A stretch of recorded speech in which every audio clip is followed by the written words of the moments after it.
أعوذ بالله السميع العليم من الشيطان اللعين الرجيم. بسم الله الرحمن الرحيم. الحمد لله الذي جعلنا من المتمسكين بولاية علي بن أبي طالب.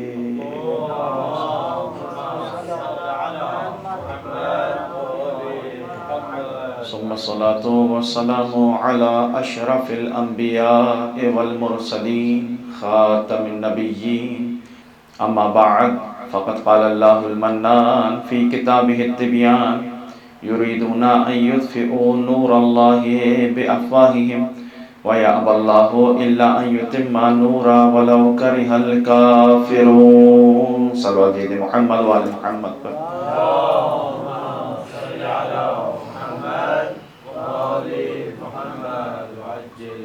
عزیزان محترم، عنوان سخن ہے سلسلہ انوار الہی، اور اس حوالے سے آپ کی سماعتوں کی نظر مسلسل سورہ مبارکہ توبہ کی آیت نمبر 32 کو پیش کرنے کا شرف حاصل کر رہا ہوں، جس میں پروردگار عالم یہ ارشاد فرما رہا ہے: یریدون ان یطفئوا نور اللہ بافواہہم. دشمنان خدا کا ارادہ یہ ہے کہ اللہ کے نور کو اپنی پھونکوں کے ذریعے سے بجھا دیں. وَيَأْبَى اللَّهُ إِلَّا أَن يُتِمَّ نُورَهُ، اور اللہ بھی اپنا ایک ارادہ رکھتا ہے اور اللہ اپنے نور کو تمام کرنے والا ہے اور تمام کر کے رہے گا. وَلَوْ كَرِهَ الْكَافِرُونَ، چاہے کفار کو کتنا ہی ناگوار کیوں نہ گزرے، اللہ اپنے نور کو تمام کر کے رہے گا. اس حوالے سے جو انوار الہی ہیں ان کے حوالے سے فقط اختصار کے ساتھ کچھ معروضات اب تک میں آپ کے سامنے پیش کر سکا ہوں. اسی سلسلے کو آج بڑھانا ہے آگے. یہ انوار الہی کون ہیں؟ یہ وہ انوار الہی ہیں کہ جنہوں نے جب تسبیح پروردگار انجام دی تو ان کی تسبیح کو دیکھ کر فرشتوں نے تسبیح کرنا سیکھا. یہ وہ انوار الہی ہیں کہ جنہوں نے جب پروردگار عالم کی تحمید انجام دی تو ان کی تحمید کو دیکھ کر فرشتوں نے تحمید الہی کیسے کرنی ہے یہ سیکھ لی. یہ وہ انوار الہی ہیں کہ جن کی تحلیل کو دیکھ کر فرشتوں نے تحلیل کرنا سیکھی. یہ وہ انوار الہی ہیں کہ جن کی تقدیس کو دیکھ کر فرشتوں نے تقدیس پروردگار، تقدیس الہی کو کرنا سیکھا. وہ انوار الہی ہیں کہ جنہیں پروردگار عالم نے خلق کیا تو وہ خالق بن گیا، جنہیں رزق عطا کیا تو وہ رازق بن گیا، اور جن کے عکس اور تصویر کو پروردگار عالم نے مجسم کیا تو وہ مصور کہلایا. وہ انوار الہی ہیں. یہ 14 کے انوار وہ انوار الہی ہیں اور اس درجے پر ہیں کہ جنہوں نے جب اللہ کی عبادت کی تو اللہ معبود بنا، جنہوں نے اللہ کے سامنے سجدہ کیا تو پروردگار عالم مسجود کہلایا. 14 یہ چاہتے ہیں کہ اللہ کا ذکر ہوتا رہے اور اللہ یہ چاہتا ہے کہ ان 14 کا تذکرہ ہوتا رہے. صلوات بھیج محمد و آل محمد پر.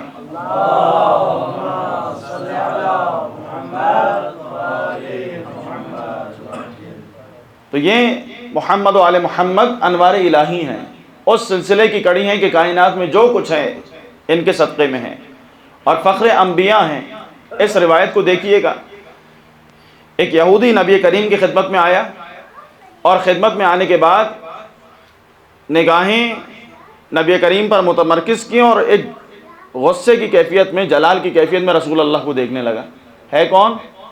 مسلمان نہیں ہے، عیسائی بھی نہیں ہے، بلکہ یہودی ہے. اور جس انداز میں وہ دیکھ رہا تھا نبی کریم نے اس کی طرف دیکھا اور دیکھ کر کہا: ما حاجتک، تمہاری حاجت کیا ہے، کیا چاہتے ہو، کیا چاہتے ہو؟ تو کہنے لگا کہ یہ بتائیے آپ افضل ہیں یا حضرت موسیٰ جنہیں میں مانتا ہوں وہ افضل ہیں؟ یہودی کسے مانتے ہیں؟ حضرت موسیٰ کے ماننے والے ہیں. ساتھ ہیں؟ آپ افضل ہیں یا حضرت موسیٰ افضل ہیں؟ تو اب اللہ کے حبیب نے یہ ارشاد فرمایا کہ یہاں خود استطاعی کرنا یعنی اپنی تعریف بیان کرنا زیبا نہیں ہے. یہ زیب نہیں دیتا کہ انسان اپنی تعریف کو بیان کرے، لیکن چونکہ تم نے سوال کیا ہے اس لیے یہ بیان کر رہا ہوں۔ اور اب یہاں صرف موسیٰ کلیم اللہ سے افضل ہونے کو بیان نہیں کیا، بلکہ تمام جو بڑے انبیاء ہیں ان کا تذکرہ کیا۔ اور پھر اللہ کے حبیب نے فرمایا کہ اب تم نے سوال کیا ہے تو سنو، ان آدم لما اصاب الخطیئہ کانت توبته ان یقال اللہم انی اسألک بحق محمد و آل محمد صلی علی محمد۔ جب حضرت آدم سے ترک اولا ہوا تو حضرت آدم کی جو توبہ قرار پائی وہ کیا ہے؟ پروردگارا تجھے محمد و آل محمد کے واسطے سے، ان کے حق کے واسطے سے تجھ سے سوال کرتا ہوں کہ میری توبہ کو قبول فرما۔ اس وسیلے کی وجہ سے پروردگار عالم نے جناب آدم کی توبہ کو قبول کیا۔ دیکھیں یہ کوئی جوش خطابت نہیں ہے، حقیقت یہی ہے۔ حضرت آدم کی اگر توبہ محمد و آل محمد کے وسیلے کے بغیر قبول نہیں ہو سکتی تو ہماری دعائیں، ہماری توبہ محمد و آل محمد کے وسیلے کے بغیر کیسے قبول ہو سکتی ہیں؟ صلوات بھیج محمد و آل محمد پر، صلی علی محمد۔ اور پھر نبی کریم نے آگے ارشاد فرمایا، جس محبت سے آپ سن رہے ہیں، میرا گلا ساتھ نہیں دے رہا لیکن میں پوری کوشش کروں گا کہ حق کے مطلب ادا ہو جائے، تھوڑا سا آپ ساتھ دیجئے گا۔ پھر اللہ کے حبیب نے ارشاد فرمایا، دیکھو تعریف کرنا یہ زیبا نہیں ہے، لیکن تم نے سوال کیا ہے تو اب سنو، یعنی اب چھیڑ دیا ہے قصہ تو تمام کر کے رکھا ہے نبی کریم نے۔ اور پھر فرمایا کہ دیکھو جب نوح کی کشتی طوفان میں گھر گئی اور اس موقع پر حضرت نوح اور ان پر ایمان لانے والے جو کشتی میں سوار تھے اضطراب اور پریشانی کی کیفیت میں مبتلا ہوئے، تو اس موقع پر پروردگار عالم نے جبرائیل کو بھیجا اور جبرائیل یہ پیغام لے کر آئے کہ اگر آپ کی کشتی کو طوفان سے نجات ملے گی تو یہ جملے اپنی زبان سے ادا کرنے ہوں گے، اللہم انی اسألک بحق محمد و آل محمد، پروردگار تجھے محمد و آل محمد کے حق کے وسیلے سے تجھ سے سوال کرتا ہوں۔ جب یہ وسیلہ اور یہ واسطہ دیا تو پروردگار عالم نے کشتی نوح کو طوفان سے نکالا اور نجات عطا کی۔ تو یہ حضرت نوح علیہ السلام کا حال ہے۔ اور پھر اس کے بعد حضرت ابراہیم کا تذکرہ کیا اور فرمایا کہ جب جناب ابراہیم کو پروردگار عالم نے آتش نمرود میں پھینکا، وہاں جو ان کی دعا تھی وہ کیا تھی؟ اللہم انی اسألک بحق محمد و آل محمد، پروردگارہ تجھے محمد و آل محمد کے حق کے وسیلے سے تجھ سے سوال کرتا ہوں اس آتش نمرود سے مجھے محفوظ فرما۔ تو پروردگار عالم نے اس آتش نمرود کو گلزار بنا دیا۔ یہ کیا ہے؟ یہ محمد و آل محمد کا مقام ہے۔ اور پھر جناب موسیٰ جن کے متعلق سوال کیا تھا اس نے، اب نبی کریم نے اس کو پورا سلسلہ بیان کیا۔ اور پھر وہ جو کلیم اللہ ہیں، کوہ طور پہ اللہ سے ہم کلام ہونے والے ہیں، حضرت موسیٰ، جب ان کا تذکرہ آیا تو کہا کہ جب دریائے نیل کے پاس حضرت موسیٰ اپنی قوم کے ساتھ پہنچے تو اس موقع پر اس سمندر کو، اس دریا کو جو طے کرنا تھا، کس انداز میں طے کیا؟ اس حق کا، کن کے حق کا واسطہ دیا؟ یہی جملے انہوں نے دہرائے، اللہم انی اسألک بحق محمد و آل محمد، پروردگارہ تجھے محمد و آل محمد کے حق کا واسطہ ہمارے لیے اس دریائے نیل میں راستہ قرار دے دے۔ تو پروردگار عالم نے جب ان کے حق کا واسطہ ہوا تو دریائے نیل میں راستہ بنایا اور یہ قوم بنی اسرائیل کی جناب موسیٰ کے ماننے والے یہودی اس سے عبور کر گئے۔ اب یہاں چونکہ وہ یہودی تھا، حضرت عیسیٰ کو نہیں مانتا تھا، لہذا بیان حضرت موسیٰ پہ آ کے رک گیا۔ مگر میں یہاں حضرت عیسیٰ کے متعلق ایک فضیلت آپ کے سامنے بیان کروں کہ جب آخر حجت تشریف لے کر آئیں گی تو ان کی نصرت کرنے کے لیے حضرت عیسیٰ تشریف لے کر آئیں گے۔ اور روایت یہ کہتی ہے کہ جب کعبے کے سامنے کھڑے ہو کے نماز پڑھنا چاہیں گے تو امامت حضرت مہدی کریں گے، ان کے اقتداء حضرت عیسیٰ کریں گے۔ تو جب ان کے آخری محمد کا یہ مقام ہے تو ان کے اول محمد کا کیا مقام ہوگا؟ صلوات بھیجتے محمد و آل محمد پر، اللہم صلی علی محمد۔ تو یہ جو ذکر ہے بے انتہا بابرکت ہے، ان کے نام لینے سے، محمد و آل محمد کے وسیلے سے مانگنے سے انبیاء کو نجات مل رہی ہے اور ان کی دعائیں مقبول ہو رہی ہیں۔ تو کس درجے پر ہوں گے محمد و آل محمد؟ خود ان کا مقام کیا ہوگا انسان تصور نہیں کر سکتا کہ کس درجے پر ہوں گے۔ اس سلسلے میں جو امیر المومنین کے باب میں کچھ باتیں مجھے آپ کے سامنے پیش کرنی ہیں۔ جب مولا متقیان کی شہادت ہوئی تو مولا کی شہادت کے موقع پر، جس محبت سے آپ سن رہے ہیں، میں مطلب کو آگے بڑھا رہا ہوں بغیر کسی تمہید کے اور بغیر کہیں رکے، مولا متقیان کی شہادت کے موقع پر امام حسن مجتبیٰ نے 2 جملے ارشاد فرمائے، اور وہ جملے کیا ہیں؟ لَقَدْ فَارَقَكُمْ رَجُلٌ بِالْأَمْسِ لَمْ يَسْبِقْهُ الْأَوَّلِينَ وَلَا يُدْرِكُهُ الْآخَرِينَ۔ کل جو مرد تم سے جدا ہوا ہے، کون؟ مرد میدان جو تم سے جدا ہوا ہے، نہ اولین اس کا مقابلہ کر سکتے ہیں، نہ آخرین میں کوئی اس کے مقام تک پہنچ سکتا ہے۔ اب اگر یہاں اولین کو واضح کیا جائے تو اولین سے مراد کون ہے؟ ان اولین میں حضرت آدم ہیں، ان اولین میں حضرت نوح ہیں، ان اولین میں ابراہیم خلیل اللہ ہیں، ان اولین میں حضرت موسیٰ کلیم اللہ ہیں، ان اولین میں حضرت عیسیٰ روح اللہ ہیں۔ یعنی یہ سارے انبیاء 1,24,000 انبیاء جو خاتم الانبیاء اگر آ جائیں تو علی ابن ابی طالب کے ساتھ اگر مسابقہ ہو اور مقابلہ ہو تو مقابلے میں جو اول ہوگا وہ علی ہوں گے، یہ ان کے مقام تک نہیں پہنچ سکتے۔ ولا یدرکہ الآخرین۔ اور اب یہاں غور کیجئے گا، کس میدان میں، کس میدان کی بات ہو رہی ہے؟ اب چونکہ طلاب ہیں لہذا یہ مطلب میرے لیے سمجھانا بہت آسان ہے۔ دیکھیں، ایک ہوتا ہے مطلق اور ایک ہوتا ہے مقید۔ یہاں جو یہ فرمایا کہ لم یسبق الاولین ولا یدرک الآخرین، یعنی کس میدان کی بات ہو رہی ہے؟ شجاعت کے میدان کی بات ہو رہی ہے، سخاوت کے میدان کی بات ہو رہی ہے، علم کے میدان کی بات ہو رہی ہے، تقوی کی بات ہو رہی ہے، عبادت کی بات ہو رہی ہے، سجدوں کی بات ہو رہی ہے، میدان جنگ میں آنے کی بات ہو رہی ہے۔ کس میدان پر گفتگو ہو رہی ہے؟ مطلق رکھا ہے، یہاں پر مطلق رکھا ہے، یعنی کوئی قید نہیں آئی ہے کہ کسی خاص میدان کی بات ہو رہی ہے، مقید نہیں کیا، مطلق بیان کیا۔ یعنی مطلق بیان کیا، اس کا مطلب کیا ہے؟ اس کا مطلب یہ ہے کہ دیکھو، اگر شجاعت کے میدان میں بھی سارے اولین اور ان میں انبیاء آ جائیں تو علی ابن ابی طالب کا مقابلہ نہیں کر سکتے ہیں۔ سخاوت کے میدان میں آئیں تب بھی علی کا مقابلہ نہیں کر سکتے، اور پھر اس کے بعد عبادت کے میدان میں آئیں تو مقابلہ نہیں کر سکتے۔ تقوی کے میدان میں علی امام المتقین نظر آئیں گے، ایمان کے میدان میں امیر المومنین نظر آئیں گے، یعنی کوئی ان کے مقابلے پر نہیں ہے۔ اور ولا یدرکہ الآخرین، ایسا نہیں ہے کہ پہلے آنے والے، ایک دیکھیں ایک انسان کا کمال کیا ہوتا ہے؟ ایک انسان کا کمال یہ ہوتا ہے کہ جو پہلے آنے والے ہیں وہ اس کا مقابلہ نہ کر سکے، لیکن ممکن ہے کہ بعد میں کوئی آئے جو اسی کے مقابلے کا ہو یا اس سے سبقت لے کر چلا جائے، ہے یا نہیں ہے؟ ابھی جتنے بھی مثال کے طور پہ کوئی مسابقہ ہو رہا ہو، اس میں جو ریکارڈ بنے ہوئے ہوں گے، آپ یہ تو کہہ سکتے ہیں کہ پہلے اس ریکارڈ کو کسی نے نہیں توڑا، جو بھی پہلے آیا یہ اس وقت وہ ریکارڈ ہے جو عالمی ریکارڈ ہے۔ توجہ ساتھ ہے یا نہیں؟ لیکن کیا اس ریکارڈ کو نہیں توڑا جا سکتا؟ ممکن ہے کہ بعد میں آنے والا کوئی اس ریکارڈ کو توڑ دے، لیکن اب امام حسن مجتبیٰ کا کلام کیا ہے؟ وَلَا يُدْرِكُهُ الْآخَرِينَ، یعنی آخرین بعد میں آنے والے بھی علی ابن ابی طالب اس قلہ اور اس اوج بلندی پر موجود ہیں کہ علی ابن ابی طالب کا بعد میں آنے والا بھی کوئی مقابلہ نہیں کر سکتا۔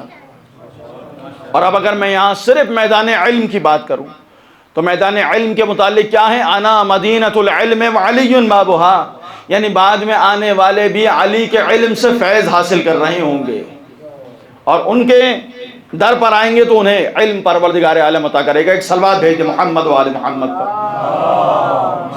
صلی اللہ علیہ۔ تو میدان مطلق ہیں، کس میدان کی بات ہو رہی ہے یہ معین نہیں کیا گیا، لیکن یہاں اگر صرف باب علم کی بات کی جائے تو آئیے قرآن مجید سے میں آپ کے سامنے ایک مثال پیش کروں، ساتھ ہیں؟ دیکھیں مولا متقیان کا علم کیا ہے؟ سورہ مبارکہ رعد کی آخری آیت ہے، وَيَقُولُ الَّذِينَ كَفَرُوا لَسْتَ مُرْسَلًا قُلْ كَفَى بِاللَّهِ شَهِيدًا بَيْنِي وَبَيْنَكُمْ وَمَنْ عِنْدَهُ عِلْمُ الْكِتَابِ۔ اے حبیب، یہ آپ کو مرسل یعنی رسول نہیں مانتے، اللہ کا بھیجا ہوا نمائندہ نہیں مانتے، رسول نہیں مانتے، آپ ان سے کہہ دیجئے کہ آپ کی گواہی دینے کے لیے ایک اللہ کافی ہے، اور وہ کافی ہے کہ جس کے پاس ساری کتاب کا علم۔ وَمَنْ عِنْدَهُ عِلْمُ الْكِتَابِ سے مراد کون ہے؟ یہاں پر وَمَنْ عِنْدَهُ عِلْمُ الْكِتَابِ سے مراد جن کے دلوں میں بغض نہیں مفسرین میں، ان کے علاوہ سارے متفق ہیں کہ یہاں وَمَنْ عِنْدَهُ عِلْمُ الْكِتَابِ سے مراد علی ابن ابی طالب علیہ السلام کی ذات ہے۔ نعرہ تکبیر، اللہ اکبر، نعرہ رسالت۔ رسالت یا رسول اللہ، نعرہ حیدری یا علی، حسینیت زندہ باد، یزیدیت مرد آباد، قرآن و اہل بیت کے دشمن پر لعنت اور محمد و آل محمد صلوات اللہم صل علی محمد و آل محمد وعجل فرجہ۔ اب یہ کیا ہے؟ کل کتاب کا علم۔ آپ یہ نہیں کہہ سکتے کہ کوئی حدیث سنائی ہے ضعیف ہے، وہاں آپ جائیں اور جا کر اس کے سلسلہ اسناد کو دیکھیں، نہیں، قرآن مجید کی آیت ہے، ذالک الکتاب لا ریب فیہ ھدی للمتقین، صاحبان تقوی کے لیے یہ ہدایت کا سامان ہے، یہ قرآن مجید ہے، اس میں کوئی ریب، کوئی شک کی کہیں کوئی گنجائش نہیں ہے کہ شک کو شائبہ کیا جا سکے۔ اور قرآن کیا کہہ رہا ہے؟ ومن عندہ علم الکتاب سے مراد کون ہے؟ علی ابن ابی طالب ہیں۔ آئیے اسی قرآن سے آپ کے سامنے استدلال پیش کروں جو آپ سنتے رہتے ہیں، مگر اس کو ایک نئے انداز سے پیش کرنے کی کوشش کروں گا، لیکن تھوڑی سی تمہید درکار ہے۔ اور وہ کیا ہے؟ جب جناب سلیمان جنہیں پروردگار عالم نے ایک ایسی عظیم سلطنت دنیا میں عطا کی جیسی کسی کو عطا نہیں کی، جب اپنے دربار میں بیٹھے ہوئے تھے اور بلقیس کا ذکر آیا اور یمن کا تذکرہ آیا تو کہا کہ کون ہے جو تخت بلقیس کو یہاں حاضر کر دے؟ تو ایک جن کھڑا ہوا، اور یہ چھوٹا موٹا جن نہیں تھا، یہ بہت بڑا جن تھا۔ اس نے کہا اس سے پہلے کہ محفل برخاست ہوگی میں یہ تخت لے کر آ جاؤں گا۔ اب محفل لازم بات ہے، حضرت سلیمان کا دربار ہے، چھوٹا موٹا دربار نہیں ہے، اس میں نہ صرف انسان ہیں، جنات موجود ہیں، اس میں چرند ہیں، اس میں پرند ہیں، یہ سب مخلوقات موجود ہیں، لہذا نشست برخاست ہونے میں دیر لگے گی۔ تو اب یہاں پروردگار عالم نے قرآن مجید میں بیان کیا کہ یہ ایک جن کا بیان ہے، اس نے کہا کہ محفل برخاست ہونے سے پہلے میں آپ کے لیے حاضر کروں گا۔ اب قرآن کہتا ہے قال الذی عندہ علم من الکتاب، جس کے پاس کتاب کا تھوڑا سا علم تھا، اس نے کہا انا آتیک بہ قبل ان یرتد الیک طرفک، اس سے پہلے آپ اپنی پلک کو جھپکیں گے یمن سے بیت المقدس میں تخت بلقیس کو حاضر کر دوں گا۔ اب یہ کیا ہے؟ علم من الکتاب ہے۔ من کیا ہے؟ من تبعیضیہ ہے، سب نے ادبیات پڑھی ہوئی ہیں ماشاءاللہ سے، عوامل پڑھی ہوگی آپ نے، ہدایہ پڑھی ہوگی، سمدیہ، سب میں یہی ہے۔ من کے ایک معنی کیا ہے؟ تبعیض کے ہیں۔ علم من الکتاب یہاں پر من تبعیضیہ یعنی بعض کتاب کا علم تھا، اور آپ دیکھیں کہ کتنی قوت اور طاقت تھی ان کے پاس، اتنی قوت اور طاقت تھی کہ چشم زدن میں، یعنی ابھی پلک جھپکنا نہیں ہے کہ پلک جھپکنے کے بعد نہیں، قبل ان یرتد الیک طرفک، اس سے پہلے کہ پلک کو جھپکیں، یعنی ایسی قوت اور ایسی طاقت اس دنیا کے اندر بعض شخصیات کو پروردگار نے عطا کی ہے۔ اور یہ کون ہیں؟ یہ جناب آصف برقیہ ہیں جو وسیع و جانشین تھے حضرت سلیمان کے۔ اور کس انداز میں کہ روایت کہتی ہے کہ جب چھٹے امام سے سوال ہوا کہ کیسے انہوں نے، یمن بہت دور تھا، اس سے پہلے کہ پلک کو جھپکتے، کہا وہ جو زمین تھی یمن اور فلسطین کے درمیان، اس دربار کے درمیان، اور وہ جو بلقیس کا دربار ہے اس کے درمیان جتنی زمین تھی وہ سکڑ گئی، اور سکڑنے کے بعد ایک ہوئی، اور ایک ہونے کے بعد وہ تخت وہاں بیت المقدس میں جناب سلیمان کے دربار میں حاضر ہوا، اور زمین جیسے پہلے تھی ویسے ہی ہو گئی۔ یہ میں اپنی طرف سے کچھ نہیں کہہ رہا، روایت کہہ رہی ہے۔ اور یہ کب ہو رہا ہے؟ یہ چشم زدن میں ہو رہا ہے، اس سے بھی چشم زدن بھی نہیں، اس سے پہلے، یعنی پلک جھپکنے میں انسان کو کتنے سیکنڈ لگتے ہیں؟ ابھی آپ یہاں بیٹھ کے پلک جھپک رہے ہیں، یہ بھی اللہ کی نعمت ہے۔ اگر انسان محسوس کرے، اگر پلک نہ جھپکے تو اس کی آنکھ کو ضرر ہوتا ہے۔ پروردگار کی کس کس نعمت کا انسان شکر ادا کر سکتا ہے؟ تو تخت بلقیس کو حاضر کیا اتنے سرعت کے ساتھ، ایک بہت تیز رفتار ہے۔ اور اب یہاں جب معصوم سے سوال ہوا چھٹے امام سے کہ یہ بتائیے کہ ان کے پاس کتنا علم ہے، اور آپ کے پاس اور آپ کے جد امیر المومنین کے پاس کتنا علم ہے، تو کہا کہ آصف برقیہ پروردگار عالم کے کل 73 اسماء اعظم ہیں۔ کتنے؟ 73، 73۔ ان میں سے ایک کو پروردگار عالم نے اپنے ساتھ مخصوص کیا ہے، ایک آصف برقیہ کو عطا کیا تھا، اور 72 ہم محمد و آل محمد کو عطا کیے ہیں۔ مل کے صلوات بھیج دیں محمد و آل محمد کو۔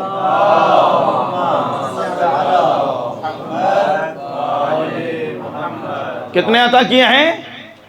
72 پروردگار عالم، جس میں وہ ایک شامل ہے جو آصف برقیہ کو عطا کیا تھا۔ اور ان سے کتنے زیادہ عطا کیے ہیں؟ 71 زیادہ عطا کیے ہیں، یعنی ایک میں تو شریک ہیں لیکن اس سے زیادہ جو فضیلت ہے۔ اور اب اگر اس کو سمجھنا ہے کہ یہ کیا ہے اور اس میں اعظم کیا ہے، اب اس بحث میں نہیں پڑھنا، لیکن فقط ایک اور مثال پیش کروں تاکہ مطلب واضح ہو جائے آپ کے لیے، جہاں تک کے لیے پوری تمہید آپ کے سامنے پیش کی، شاید یہ مطلب آپ کے لیے نیا ہو۔ وہ کیا ہے؟ جب کسی اور نے سوال کیا کہ مولا یہ بتائیے کہ آصف برقیہ اور آپ کے جد اور آپ کے علم میں کتنا فرق ہے، تو مولا نے فرمایا اگر ایک مچھر، یہ دیکھیں ایک اسم اعظم اور 72 اسم اعظم میں کتنا فرق ہے۔ امام نے تشبیہ کے ذریعے سمجھایا، فرمایا کہ اگر ایک مچھر سمندر کے کنارے جائے، مچھر کا وزن کتنا ہوتا ہے؟ مچھر کے برابر ہی ہوتا ہے، بہت کم ہوتا ہے، بہت کم ہوتا ہے۔ اور پھر جو مچھر کا وزن ہے، اس کو آپ کسی چیز میں تولنا چاہیں آسانی سے نہیں تولا جا سکتا، خاص اس کے لیے اوزار چاہیے آپ کو تولنے کے لیے۔ اور پھر جو اس کے پر ہیں ان کا وزن کتنا ہوگا؟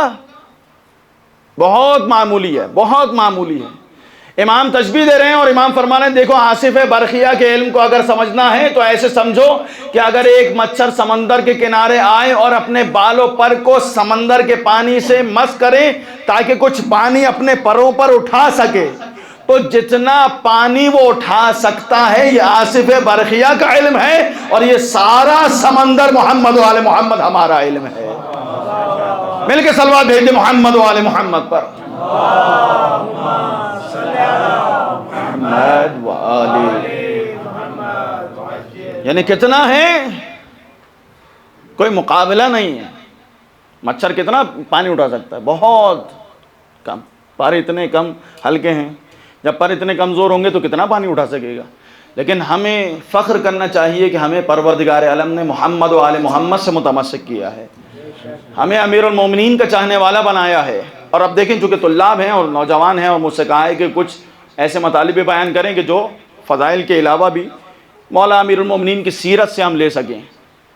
ہم کیسے، دیکھیں ہر ایک کے دل میں ایک آرزو اور تمنا ہے، یہاں بیٹھ کے آیا ہم بدر میں شریک ہو سکتے ہیں رسول خدا کے ساتھ، مولا متقیان کے ساتھ، یہاں بیٹھے ہوئے کتنا فاصلہ ہے؟ 1400 برس کا۔ کیا ہم شریک ہو سکتے ہیں مولا کے ساتھ ان کی جنگوں میں؟ کیا ہم مدینے میں حاضر ہو سکتے ہیں؟ کیا ان زحمات میں جو انہوں نے اٹھائیں ان میں ان کے ساتھ شریک ہو سکتے ہیں یا نہیں ہو سکتے؟ ہو سکتے ہیں یا نہیں ہو سکتے؟ ہر ایک کا دل چاہتا ہے یا نہیں چاہتا؟ بدر میں اگر انسان شریک ہونا چاہے، خیبر کے میدان میں جو ثواب امیر المومنین اور ان کے ساتھیوں کو عطا ہوا، کیا وہ حاصل کرنا چاہتا ہے انسان، یا خیبر میں ہونا چاہتا ہے؟ لیکن دو باتیں ہیں، اور میں ابھی اس کو اسی انداز میں آپ کے سامنے پیش کر رہا ہوں، مزید واضح کروں گا آپ کے لیے۔ کیا احد کے میدان میں جو ثواب شہداء احد کو پروردگار نے عطا کیا اس میں شامل ہو سکتا ہے؟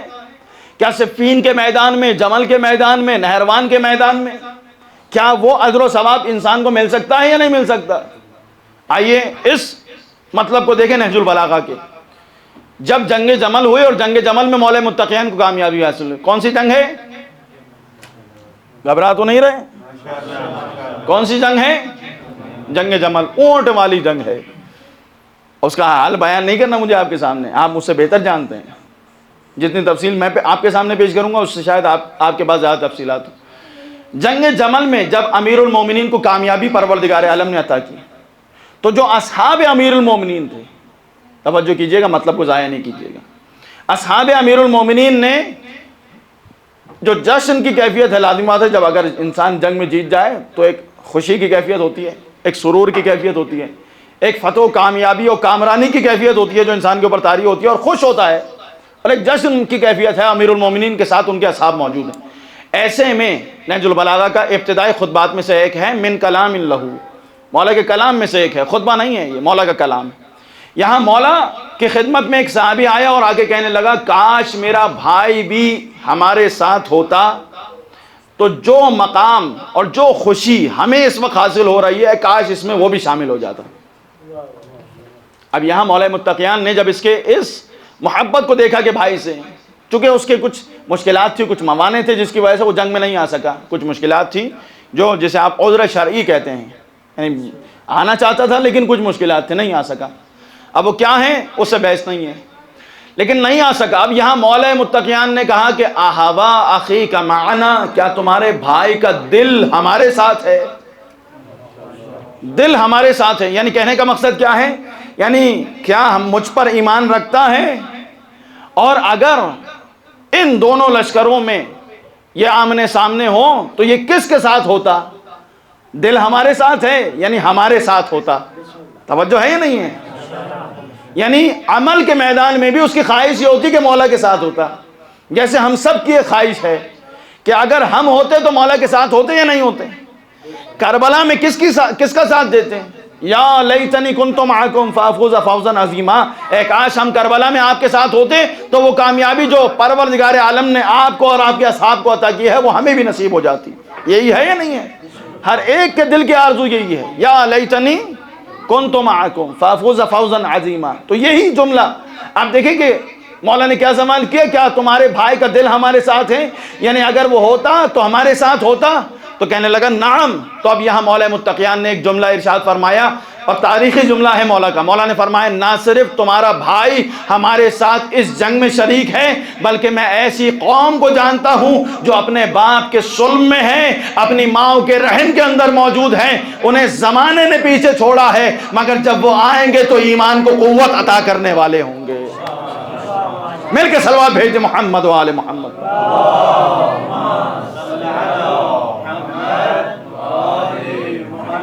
یہ کیا ہے؟ یہ کہنے کا مقصد یہ ہے کہ دیکھیں اگر انسان عمل میں وہی نیت رکھتا ہے اور ہوتا تو وہی کرتا جو اس کے مولا اس سے چاہتے ہیں، اور آج بھی اگر وہی کر رہا ہے جو اس کے مولا اس سے چاہتے ہیں، اور دل ان کے ساتھ ہے، اور نہ صرف دل ان کے ساتھ ہے، دل جب ساتھ ہوگا تو عمل اس کا عکاس بن جائے گا. عمل جھلک دکھائے گا کہ کیسے میں مولا کے ساتھ ہوں. اور جب وہ واقعتاً علی کا شیعہ ہوگا تو یقین رکھے کہ بدر میں مولا کے ساتھ ہے، احد میں مولا کے ساتھ ہے، خیبر میں مولا کے ساتھ ہے، حنین میں مولا کے ساتھ ہے، دیگر جنگوں میں مولا کے ساتھ ہیں، صفین میں مولا کے ساتھ ہیں، جمل میں مولا کے ساتھ ہے، نہروان میں مولا کے ساتھ ہے، اور وہی اجر و ثواب وہ پا رہا ہے. اور یہ مولا کی گواہی ہے، میں اپنی طرف سے ایک جملہ بھی نہیں کہہ رہا. یہاں تک کہ بعض عرفا کہتے ہیں کہ انسان یہاں بیٹھے ہوئے، ایک ہوتا ہے طی الارض کرنا جس کی مثال میں نے آپ کے سامنے پیش کی، دونوں چیزیں آپ کے سامنے پیش کر رہا ہوں. ایک ہے طی الارض. طی الارض کیا ہوتا ہے؟ زمین کو طے کرنا. آیت اللہ بہجت اعلی اللہ مقامہ کے متعلق آپ سنتے ہیں. جب ہم نئے نئے آئے تھے، آقا بہجت کا نام ہم نے بھی ویسے ہی سن رکھا تھا، تو میں نے اپنے استاد سے کہا، فارسی سیکھ رہے تھے اس وقت، مدرسہ المہدی میں تھے. استاد سے کہا کہ آقا بہجت طی الارض دارے، تعجب کے ساتھ کہا. تو انہوں نے کیا جواب دیا؟ کہنے لگے میرے بہت سے ایسے دوست ہیں جو طی الارض کے مقام پر فائز ہیں، بہت سے ایسے دوست ہیں، فقط آقا بہجت نہیں ہے. لیکن یہ گمنام انداز میں اپنی زندگی کو بسر کر رہا ہے. مگر اس سے بڑھ کر ایک درجہ ہے، اور وہ کیا ہے؟ طی الزمان، یعنی اس زمان کو طے کرنا اور اس جگہ قرار پانا جہاں اس کا مولا ہے. یعنی اس وقت یہاں بیٹھا ہے لیکن اگر اس عمل کے مقام پر ہے تو وہ طی الزمان کر سکتا ہے. طی الارض چھوٹا مقام ہے، زمان کو طے کر سکتا ہے، 1400 برس کے فاصلے کو مٹا سکتا ہے اور اپنے مولا سے متصل ہو سکتا ہے. یعنی آپ دیکھیے یہ بات ابھی درمیان میں آئی ہے، میں آپ کے سامنے بیان کر دوں کہ حضرت موسیٰ کی جو قوم تھی انہوں نے دعا مانگی. ابھی روایت کہتی ہے کہ 400 سال باقی تھے ان کے اس دنیا میں پیدا ہونے میں، لیکن اس انداز میں دعا کو مانگا کہ پروردگار عالم نے ان کی ولادت میں تعجیل فرمائی. کتنے سال؟ 400 برس کے فاصلے کو پروردگار نے مٹا دیا. اگر ہم بھی اس انداز میں فخر موسیٰ حضرت امام زمانہ کی تعجیل ظہور کے لیے دعا مانگیں گے، کیا یہ فاصلہ امام کے ظہور میں مٹ نہیں سکتا؟ مٹ سکتا ہے. اور دیکھیں انسان ممکن ہے کہ ابھی یہ نہ سمجھے انسان کہ امام حاضر نہیں ہے. امام حاضر ہیں، پردہ غیبت میں، اور یہ گناہوں کا پردہ ہے جو ہماری نگاہ پہ پڑا ہوا ہے. انسان اس وقت امام کی خدمت میں پہنچ سکتا ہے. اور ایسی شخصیات ہیں کہ جن کا ذکر ملتا ہے کہ جو ہر ہفتے امام سے ملاقات کرتے تھے، اور جب امام نے کہا کہ اگر ہم سے نہیں ملو گے تو کس کیفیت میں ہوگے، ایک ہفتے کے لیے اگر تمہارے پاس ملنے کے لیے نہ آئے، تو کہنے لگے مولا آپ کے فراق میں جان نکل جائے گی، مر جائیں گے. کیا ایسا فراق ہمارے اندر موجود ہے؟ کیا ہم زمینہ ظہور کو فراہم کرنے کے لیے، اسے مٹانے کے لیے وہ اقدامات جو ہمیں کرنے چاہیے اس کے لیے ہم قدم اٹھا رہے ہیں، گامزن ہیں یا نہیں ہیں؟ یہ انسان کو اپنے آپ کو دیکھنا چاہیے. یہ میں آپ کے سامنے ایک واقعہ پیش کروں، آپ کی زحمت تمام کروں. ایک سلوات کا سہارا دیجیے گا.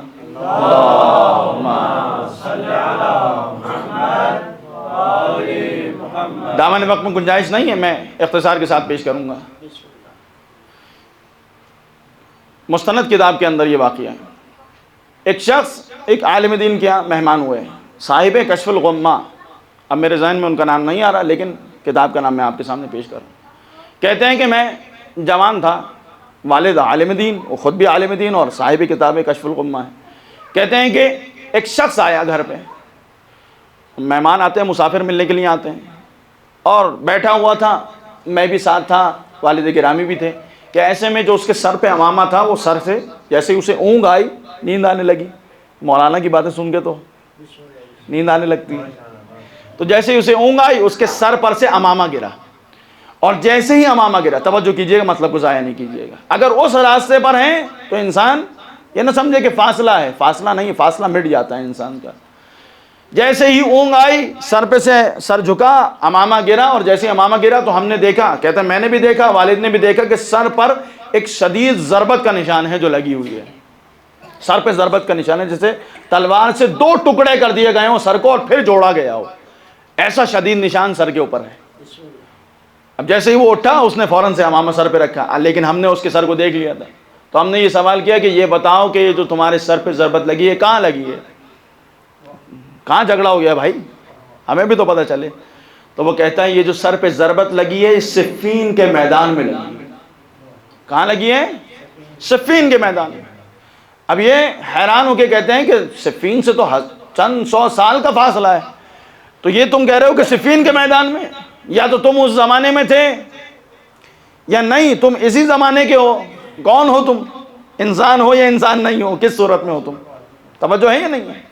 صفین کے زمانے سے تو صدیوں کا فاصلہ ہے، اور تم کہہ رہے ہو کہ صفین کے میدان میں. تو وہ پھر پورا حال بیان کرتا ہے. کہتا ہے میں ایک سفر پر روانہ تھا اور اکیلا جا رہا تھا، اور جاتے جاتے ایسے میں میرے ساتھ ایک شخص ہوا. اس نے اپنا عقیدہ بیان کیا، گفتگو کے درمیان میں نے اپنا عقیدہ بیان کیا. اس نے کہا کہ اگر صفین کے میدان میں ہوتا تو میں فلاں کے لشکر میں ہوتا. میں نے کہا کہ میں فلاں کے لشکر میں نہیں، علی کے ہمراہ ہوتا، میں اپنے مولا واقع کے ساتھ ہوتا. تو اب وہ جذباتی آدمی تھا، یہ بھی کم نہیں تھے، یہ بھی مولا کے چاہنے والے تھے. کہنے لگے آؤ ابھی مقابلہ کرتے ہیں، تلوار نکالتے ہیں، دیکھ لیتے ہیں کون حق پر ہے کون باطل ہے. توجہ ہے یا نہیں ہے؟ لیکن وہ چونکہ طویل القامت اور ایک یعنی جسامت کے اعتبار سے عظیم جسامت رکھنے والا، عظیم الجثہ تھا، وہ حاوی ہوا، اور اس نے ایک ایسی سر پر ضربت لگائی میری کہ میں منہ کے بل زمین پر گرا، اور مجھے یقین ہو گیا کہ میرے بدن سے روح نکل جائے گی، اور وہ کامیاب ہوتا ہوا نظر آیا مجھے. کہتا ہے ایسے میں مجھے دکھائی دیا، محسوس ہوا کہ کوئی گھوڑ سوار آیا ہے، اور اس نے میرے سر کو اپنے زانو پہ رکھا اور دست شفقت پھیرا. اس دست شفقت کا پھیرنا تھا کہ جو زخم تھا جس سے خون نکل رہا تھا وہ مندمل ہو گیا، اور اس کیفیت میں جس میں آپ دیکھ رہے ہیں کہ 2 ٹکڑے ہوا سر وہ دوبارہ جڑ گیا. اب یہ حیران اور پریشان اور اس کیفیت میں ہے. ایسے میں وہ گھڑ سوار آگے بڑھا اور اس کے سر کو، جو دشمن تھا اس کے سر کو تن سے جدا کیا اور اس کے قدموں میں لا کے ڈالا. ایک مرتبہ اس نے کہا کہ آپ کون ہیں؟ کہا جس کے ساتھ ہونے کا تم نے کہا تھا وہی ہوں. یعنی کون ہے؟ مولا متقیان. اور اب یہ کہنے لگا کہ مولا میں یہ جو سر پہ ضربت لگی ہے یہ کیا کہوں؟ تو یہ گھوڑے پہ سوار ہوتے ہوئے مولا نے فرمایا کہ دیکھو جہاں بھی جانا یہی کہنا کہ صفین کے میدان میں علی کے ہم رکاب تھا، لڑتے ہوئے سر پر ضربت لگی ہے. یہ کتنا ہے؟ صدیوں کا فاصلہ ہے، لیکن یہ فاصلہ مٹ جاتا ہے اگر انسان اس عقیدے پر ہے جو علی ابن ابی طالب کا عقیدہ ہے، جو مولا کا راستہ ہے. اگر اس راستے پر گامزن ہے تو یقین رکھے صفین کے میدان میں بھی وہ جو شہدائے صفین کا اور مولا کے ہم رکاب ہونے والے مالک اشتر اور عمار یاسر جیسی شخصیات کو اجر و ثواب عطا ہو رہا ہے. وہ اجر و ثواب اگر انسان کا دل اپنے مولا واقع کے ساتھ ہے تو وہ اجر و ثواب اسے مل رہا ہے. اور نہ صرف یہ ثواب مل رہا ہے بلکہ اس فاصلے کو انسان اگر حقیقی معنی میں عمل کے میدان میں آگے بڑھ جائے تو اس فاصلے زمانی کو مٹا کر ابھی کوفہ میں منبر کوفہ کے سامنے بیٹھ کر مولا کے خطبے اور کلام کو سن سکتا ہے. یہ کوئی میں آپ کے سامنے ایسی بات نہیں کہ جو اپنی طرف سے کہہ رہا ہوں، یہ جو اساتذہ سے سنا ہے اور عرفا سے سنا ہے وہ درس آپ کے سامنے پیش کر رہا ہوں. یہ عین حقیقت ہے. انسان اس فاصلے زمانی کو مٹا سکتا ہے اور ان کی خدمت میں حاضر ہو سکتا ہے. ہدف کیا ہونا چاہیے کہ نگاہ ان پر ہونی چاہیے، وہ کیا چاہتے ہیں، آپ دیکھیں کہ کربلا کے شہداء میں آج 8 محرم ہے، حضرت عباس کی شخصیت کو دیکھیں، کہیں آپ کو نظر نہیں آئے گا کلام. میں نے پوری تحقیق کی ہے حضرت عباس پر. پایان نامے کا موضوع یہی تھا کہ سخنان حضرت ابوالفضل عباس، اندیشہ ہے حضرت ابوالفضل، لیکن آپ کو کہیں کلام نظر نہیں آتا. صرف وہ جو کربلا میں جب رجز کا کلام پڑھا ہے تو وہ نظر آتا ہے، یا شب عاشور جب کھڑے ہوئے تو وہ کلام نظر آتا ہے، چند کلام.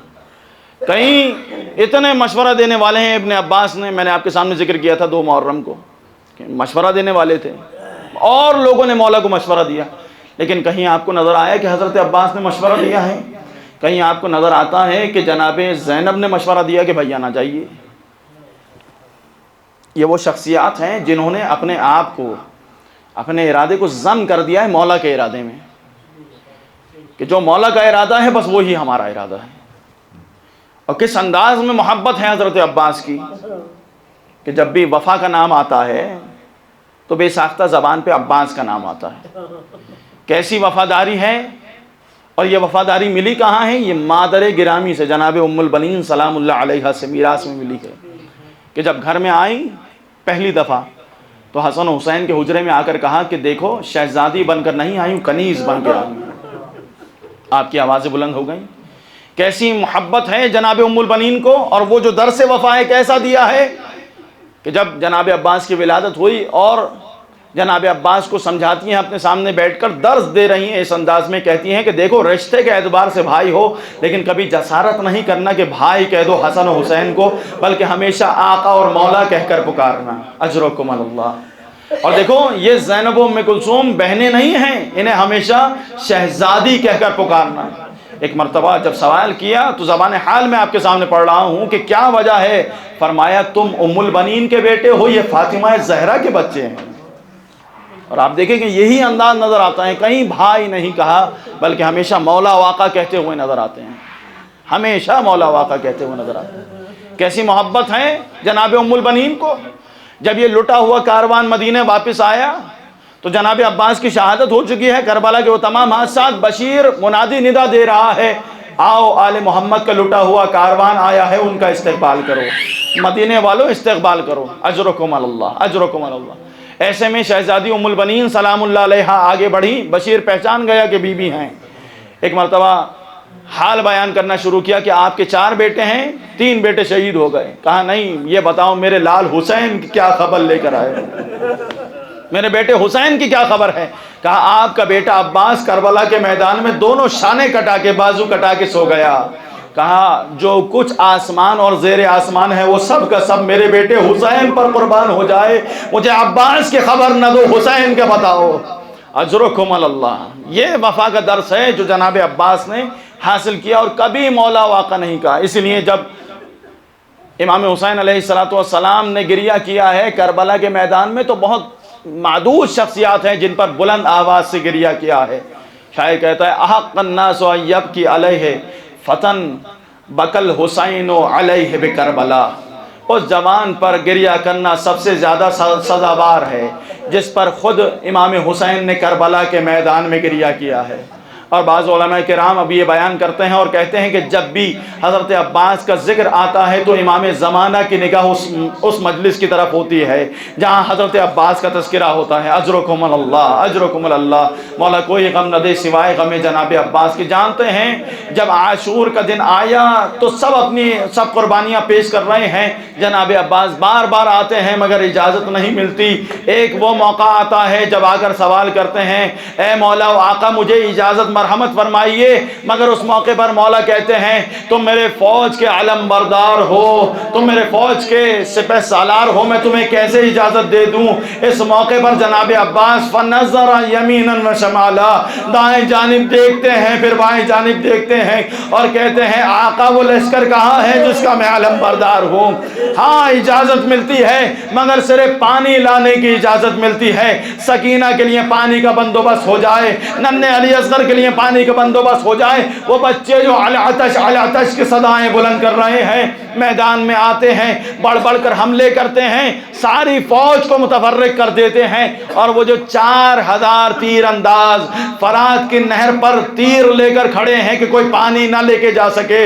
اجرکم اللہ، مجھے ایک جملہ کہنے کی اجازت دیجئے، ہائے محمد و آل محمد کا گھرانہ کربلا میں کس مظلومیت کے مقام پر ہے کہ حیوانات تو پانی سے سیراب ہو رہے ہیں مگر آل محمد کو پانی پلانے والا کوئی نہیں ہے۔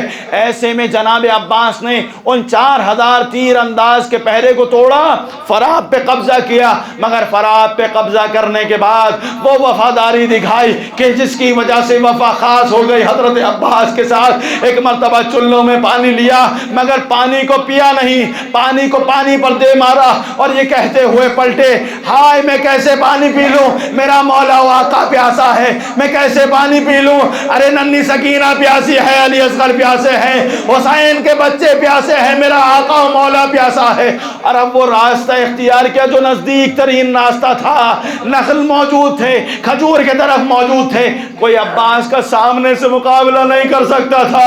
ایک ظالم نے چھپ کر وار کیا، جناب عباس کا دایاں بازو منقطع ہو گیا۔ نہ جانے کس طرح جناب عباس نے اپنے بائیں ہاتھ سے علم کو اور مشق کو تھاما ہوگا، مجھے نہیں پتا ان کی شجاعت کیسی ہے، مگر اب جب آگے بڑھے ایک اور ظالم نے وار کیا، مولا کا بایاں بازو بھی منقطع ہو گیا۔ اجرکم اللہ، چاہتے ہیں کسی طریقے سے اس پانی کو پہنچا دیں۔ ایک مرتبہ عمر سعد نے حکم دیا، اے حرملہ تیر چلا۔ حرملہ نے عباس کا طواف کرنا شروع کیا، کوئی جگہ نظر نہیں آتی مگر ایک گوشہ نظر آیا۔ اب جو تیر چلا، ارے پانی وہ مشک چھدی، پانی بہا، عباس کی آس ٹوٹ گئی۔ وہ جو اپنے راہوار سے کہہ رہے تھے مجھے سکینہ کے خیمے کی طرف لے جا، اپنے راہوار سے کہتے ہیں اب جانے کا کوئی فائدہ نہیں ہے، مجھے فرات کے کنارے لے جاؤ۔ اجرکم اللہ، میں نے مسائل تمام کر دیے۔ امام زمانہ زیارت ناہیہ میں فرماتے ہیں، میرا سلام میرے چچا عباس پر، جو بھی زین سے زمین پر آتا ہے اپنے ہاتھوں کا سہارا لیتا ہے، مگر ہائے میرا چچا عباس اب جو زین سے زمین پر آئے دونوں شانے کٹ چکے ہیں منہ کے بل زمین پر۔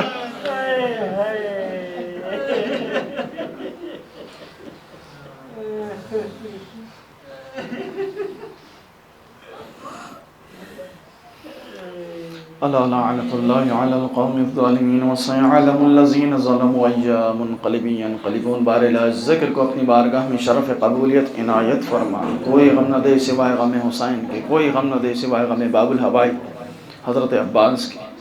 بار الہ ذکر کے تو فعل حضرت عباس کے، اس ذکر کے تو فعل باب الحوائج ہیں، ہم سب کی حاجتوں کو پورا فرما۔ جتنے ہاتھ تیری بارگاہ میں بلند ہیں، جو جائز حاجات شرعی حاجات رکھتے ہیں، سب کی حاجت روائی فرما، سب کی مشکل کشائی فرما۔ بحق محمد و آل محمد تجھے واسطہ جو بیمار ہیں جنہوں نے التماس دعا کہا ہے، مولا بیمار کربلا کے صدقے میں سب کو صحت عاجلہ و کاملہ عنایت فرما۔